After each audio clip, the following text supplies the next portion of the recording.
With lyrics such as "fuck you if I can't have us," to "I'd go back to the 1830s without all the racists," to "you ate 7 bars of chocolate," "we declared Charlie Puth should be a bigger artist," Taylor Swift's new album truly is something else.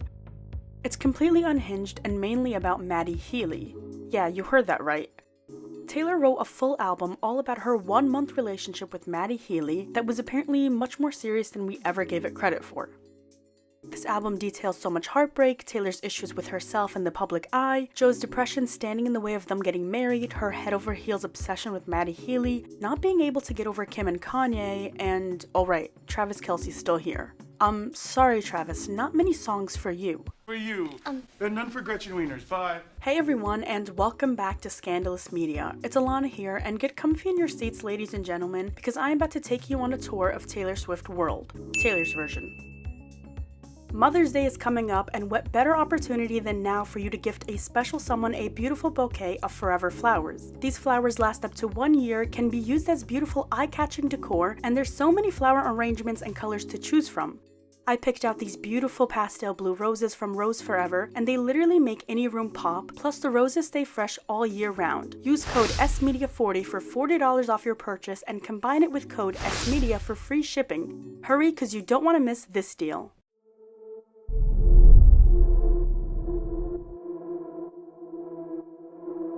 Taylor Swift and Joe Alwyn dated for 6 years before calling it quits in April 2023. Everyone was shocked, everyone thought they were going to be endgame, especially because he was so different from her previous relationships. They were much more low-key, and he wasn't in the public eye as much, and she wrote all these love songs dedicated to him, and all that jazz. I was not that shocked when they broke up, since sources for my blog Scandalous Media have already filled me in on Taylor's relationships and the odd ways she uses them for inspiration for her songs. Basically, she can make something out of nothing, and for it to mean something else while you're thinking it's for someone else. Nonetheless, they still lasted 6 years, and Taylor was actually criticized instead of getting the usual praise for basically saying in Tortured Poets that Joe's depression is the reason they didn't work out, and how she bolted. It left a bad taste in people's mouths because Joe stayed with Taylor during her hardest and worst times, he dated her in the midst of her feuding with all of her exes, and stayed when she was getting mass cancelled by Kim Kardashian and Kanye West. Stayed long enough to watch her grow herself back to the top, and yet that wasn't enough for her to stay. It almost made her look like a selfish lover in the sense that she didn't stay for him, and if anything is using his depression as inspiration to take jabs at him in songs. Most people didn't appreciate that. In So Long London, Taylor basically alludes to the fact that she tried carrying the relationship on her back, but Joe turning away from her is how he split her back in two. Pulled him in tighter each time he was drifting away, my spine split from carrying us up the hill. Going back to Taylor and her relationships, I can weirdly see her trying to hold Joe down for this idea that Taylor can be in a long-term relationship with someone very low-key. Because if you think about it, before Joe came into the picture, Taylor was always involved in high-profile relationships to the point where everyone got overwhelmed by how fast Taylor was moving. It was Harry Styles at one point, Jake Gyllenhaal, Connor Kennedy, Calvin Harris, Tom Hiddleston, and so Taylor wanted to prove the point that she could be in a long-term relationship with someone who wasn't well known at all. At the time, Taylor and her fans were obsessed with the narrative that Joe was a private man and that Taylor enjoys the privacy of a man who isn't using her. But now, ever since the breakup, Joe being quiet and in the shadows is apparently his worst trait ever, according to them. Which just shows you that fans are constantly in denial with reality and will take on whatever the celebrity is feeding them. Travis is now a man who knows what he wants, all because Taylor and him are more in the limelight, when most people can argue that Travis just enjoys the attention he's getting from dating Taylor, and when it all goes downhill, suddenly Travis will be labeled as the hot-headed attention seeker who made Taylor feel like a high schooler. But we will get to that later on in the video. In So Long London, Taylor sings, "The spirit was gone, we would never come to, and I'm pissed off you let me give you all that youth for free." This line does a good job at showcasing the reality of spending 5, 6, 7 years even with someone only to break things off and then you're left feeling puzzled out, especially since you may have started that relationship really young and you feel like you just let your youth slip away. Here's the line that got people annoyed at Taylor. "You swore that you loved me, but where were the clues? I died on the altar waiting for proof. You sacrificed us to the gods of your bluest days." People were annoyed because Taylor was using Joe's depression as an excuse to target him for not wanting to make a huge life-altering decision and marry the A-list pop star. People brought up the point that Joe was with Taylor when she went through her quote-unquote hardest time in her life after the Kim and Kanye drama, where Taylor went as far as to say she couldn't answer phone calls for a year straight due to that trauma, and yet Joe was still there, housing his hometown as a place for her to call home. Joe got with Taylor at a time where she was so overexposed and disliked that she even sings in Reputation on Endgame, and you heard about me, I got some big enemies, big reputation, you and me would be a big conversation. She claims the song's about Joe, so we'll go with that. Anyway, to wrap up the section of Taylor and Joe, most people were pretty shocked and disappointed that the so-called tortured poets department wasn't mainly about her end with Joe. Everyone assumed this album would explore a majority of the relationship's downfall, but with 31 songs, the album picks up on literally anything else. I guess there really isn't that much left for Taylor to say. What did you guys think about the album and the songs on there concerning Joe? I know Fortnite is also supposedly about him, but were you shocked that there wasn't more on the album for him, or are you ready to leave this slow burn relationship in the past? Moving on to the man of the hour.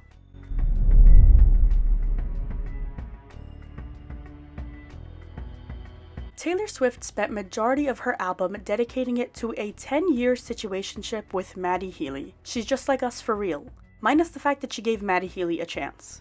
I think it would shock people to know that more than half the album is songs all about her want of Matty Healy. He himself might have been quite a shock to find that out. Ironically, her songs about Matty Healy are the ones whose lyrics are the most unhinged.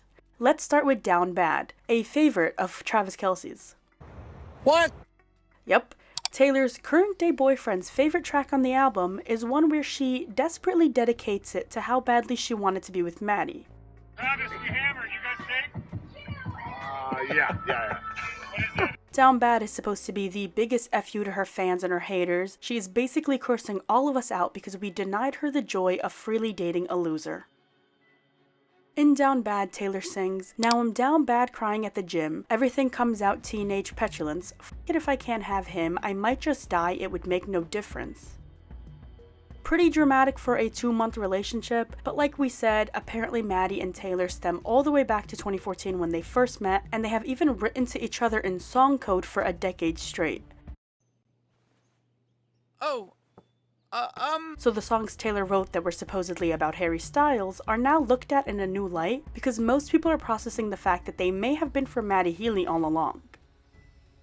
They'll say I'm nuts if I talk about the existence of you. For a moment I was heaven-struck.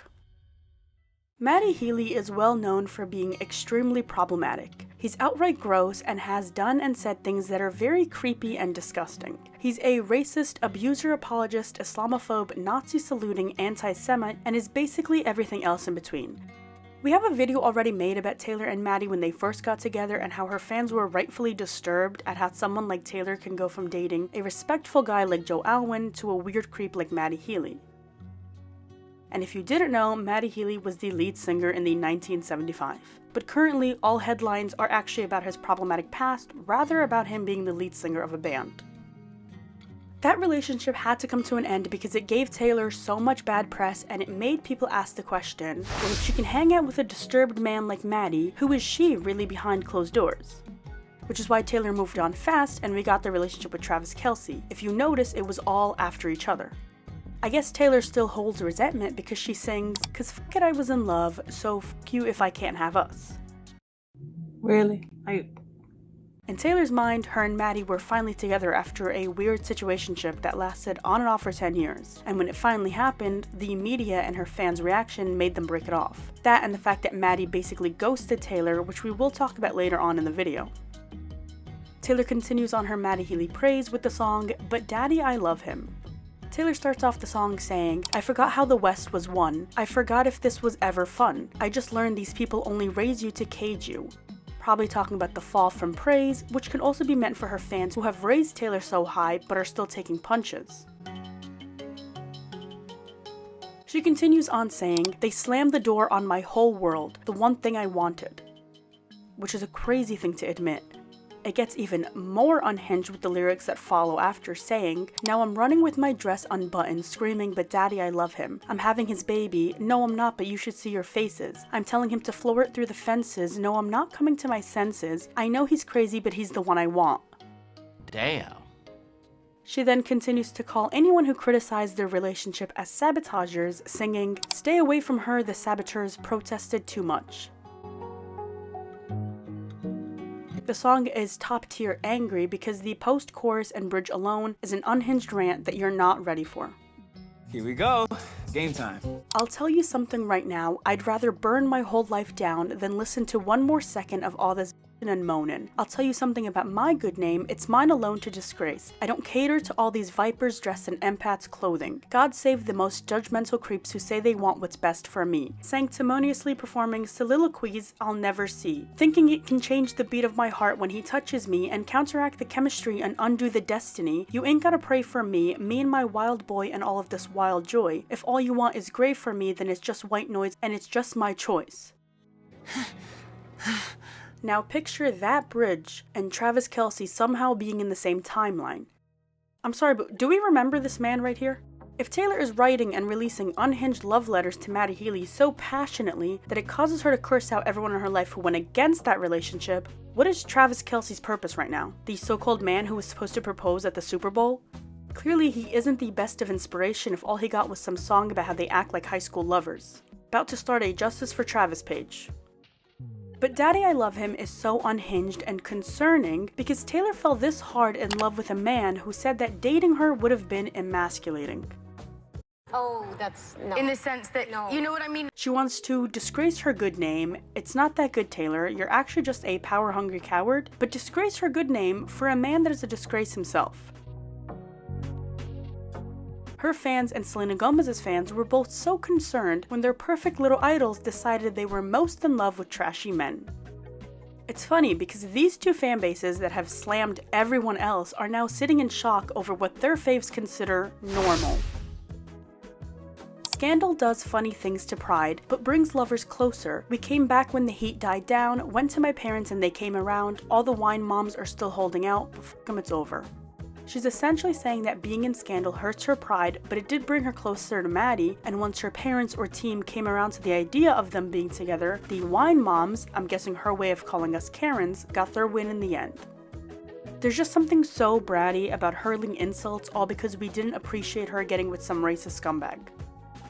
Guilty as Sin talks about Taylor fantasizing over Matty while still being with Joe. What if he's written mine on my upper thigh only in my mind? I keep these longings locked in lowercase inside a vault. Someone told me there's no such thing as bad thoughts, only your actions talk. It's just a song where your fantasies take over and somehow you're feeling guilty as if you sinned but there's no action being done to match your thoughts. If long-suffering propriety is what they want from me, they don't know how you've haunted me so stunningly, I choose you and me religiously. If you recall, before Taylor and Joe even officially broke up, Matty and Taylor were on speaking terms, and she was even joining the 1975 on stage and talking about collabing on music. But yeah, I'm supposed to believe she waited till after Joe to call up Matty. In Fresh Out of the Slammer, Taylor sings about being trapped in a relationship with Joe, and once that ended, Matty was the first person she called. So yeah, I'm not buying the whole, it was only my thoughts that were guilty as sin, not my actions. The Tortured Poets Department may be one of Taylor's craziest songs of all time. This is the song where we got the famous backhanded Charlie Puth lyric.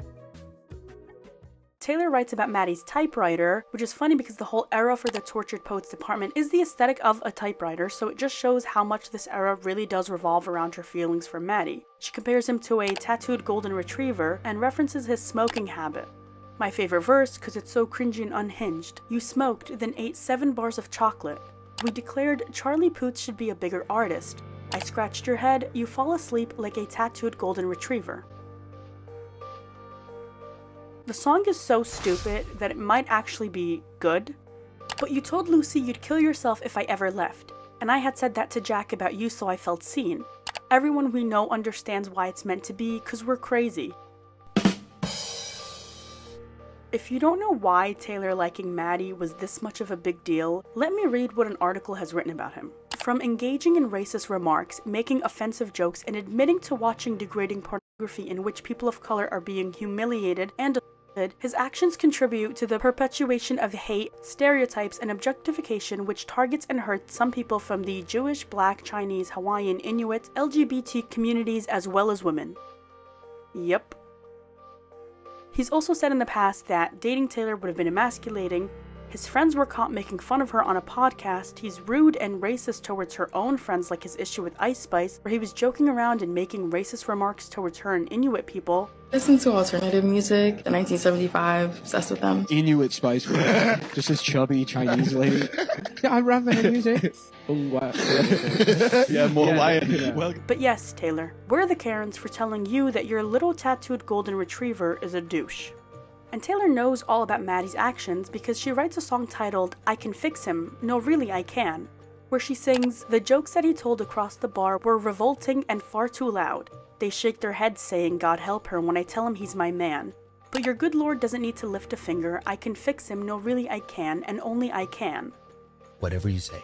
Well, it seems like you couldn't and you didn't, considering the fact that Matty and his own mother have shown slight disrespect regarding Taylor writing a whole album about loving him. Matty pulled a Mariah Carey I Don't Know Her when asked about Taylor's new album, where he said, this track. Yeah, Taylor's new song.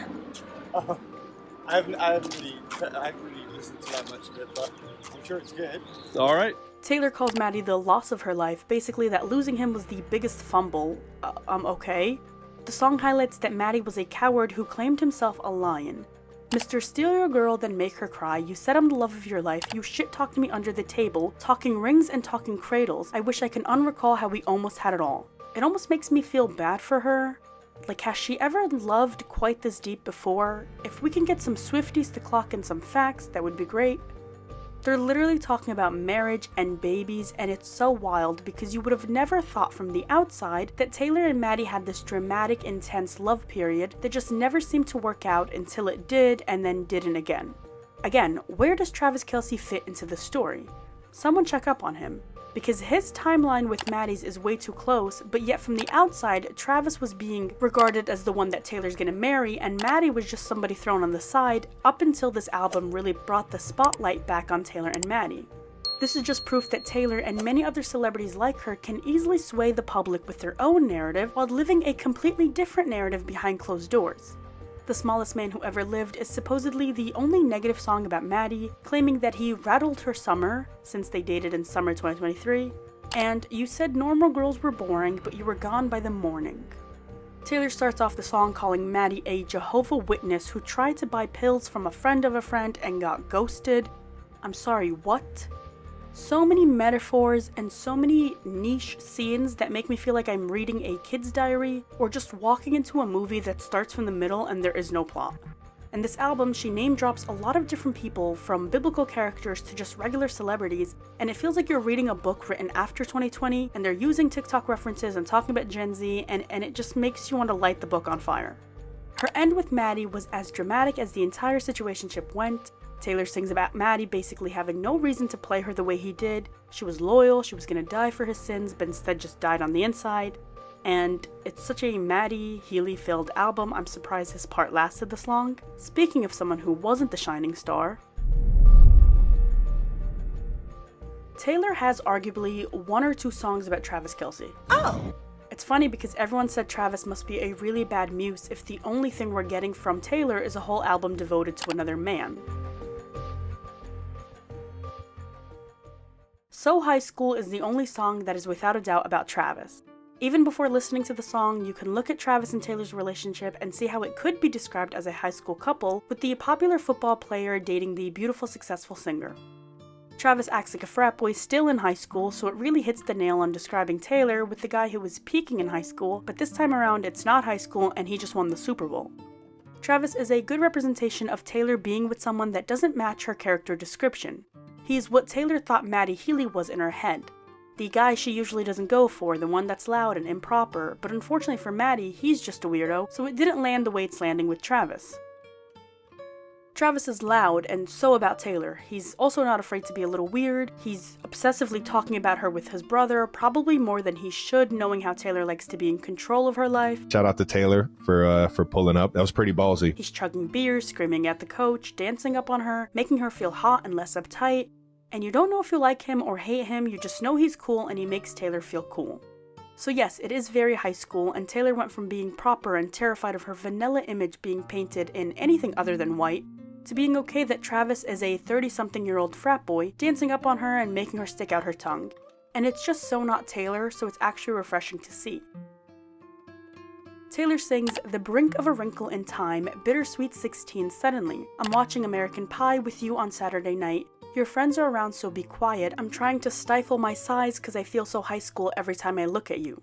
Taylor is living 60 different lives in one, and good for her. She's living out the high school it couple dream, the dating British pop star dream, the famous actor's girlfriend dream. She's checking everything off her list. It's almost like when you're choosing a job and you want to be a baker, you want to go to outer space, you want to be an artist. She's doing it all. She sings, "Are you gonna marry, kiss, or kill me? It's just a game, but really I'm betting on all three for the two of us." Not sure why she's betting on him killing her, but okay. "Get my car door, isn't that sweet? Then pull me to the back seat." What's so funny about this lyric is that Travis did an interview years ago where he had to choose between Taylor, Katy Perry, and Ariana Grande on a game of kill, marry, kiss. Damn, that's messed up. I don't want to kill any of them. Ariana is kill. Okay. Unfortunately, love you, but you're gone. Okay. And then Taylor Swift would be the kiss. Yeah, Katy Perry would be the He's marry. like, yeah. And so, kiss indeed, he got his wish. "You know how to ball, I know Aristotle. Brand new full throttle, touch me while your boys play Grand Theft Auto." These lyrics are so silly, it makes me stifle a chuckle. Thanks, Taylor, for teaching us new words. And I do get it that it's not meant to be taken that seriously and it's supposed to be fun. But again, this album is filled with such random name drops of real movies, games, celebrities, and I don't know how I feel about it, but I just don't think stuff like that ages well. I guess that's my whole point, like a lot of these modern references might get outdated quick. Let me know in the comments below if you guys agree, or if you feel the same way about her referencing these things, but it's not the same point I have. I think ever since Midnights, Taylor has allowed herself to be more open with the public and to show us that she is a person who does insane things based off her insecurity. In Anti-Hero, she basically calls herself a narcissist who's planning on not leaving anything in her will so nobody benefits off of her. And this is also the same song where we get the whole "Hi, I'm the problem, it's me," acknowledging it and not being sarcastic either. Taylor has such a hard time letting stuff go that she literally released a song about Kim Kardashian. The war with Kim and Kanye took place in 2016. Taylor's been got her karma on those two, and it's bad enough she has an army of fans ready to destroy anyone, including children who associate with Kim and Kanye. And yet there's Taylor, still adding more to the fire with naming a song after Kim. Thank you, Amy. Girl, get up. Girl, get up. Girl, get up. You outgrew one really bad hate train. Congratulations. Some celebrities had to outgrow 19 different hate trains while you're still getting over the one. The entire song pisses me off because it's so unnecessary. I'm not a fan of Kim's at all, but like, move on. You've built a legacy bigger than anyone else. You're number one wherever you go. Everything you release is number one. You've won awards only artists can dream of. You have recognition some people kill for, and you're still mad over Snapchat drama that everyone forgot about. You know what? Enough is enough. She sings, screamed, "Cue Amy" to the night sky as the blood was gushing. "But I can't forget the way you made me heal. Everyone knows that my mother is a saintly woman, but she used to say she wished you were dead. I wrote 1,000 songs that you find uncool. I built a legacy that you can't undo, and in your mind you never beat my spirit black and blue. I don't think you've changed much, so I changed your name and any real defining clues. You didn't, we can still tell the songs about Kim. And one day your kid comes home singing a song that only us two is gonna know about you." Oh my god. Is the Tortured Poets Department about Taylor being tortured, or us? It's so unhinged. I mean, go off, but also don't. It wasn't even long ago that Taylor was calling Kim and Kanye trash that took itself out. She can sing about the same drama over and over again, but can't muster up the courage to use her whiny voice for something real, like actual tragedies going on in the world. But yes, let us hear another song about Kim Kardashian. Second to last song we'll discuss will be "Who's Afraid of Little Old Me." I actually love this song, it constantly gets stuck in my head. I like the album too, to be honest. I really do think some of her songs have different production and it's nice, but it's also still very Taylor, and I would love to finally hear a new sound from her. But yes, the songs are nice. 31 is an insane amount, and truthfully I picked my battles and didn't listen to all 31. My brain can't handle that many metaphors to decode in one sitting.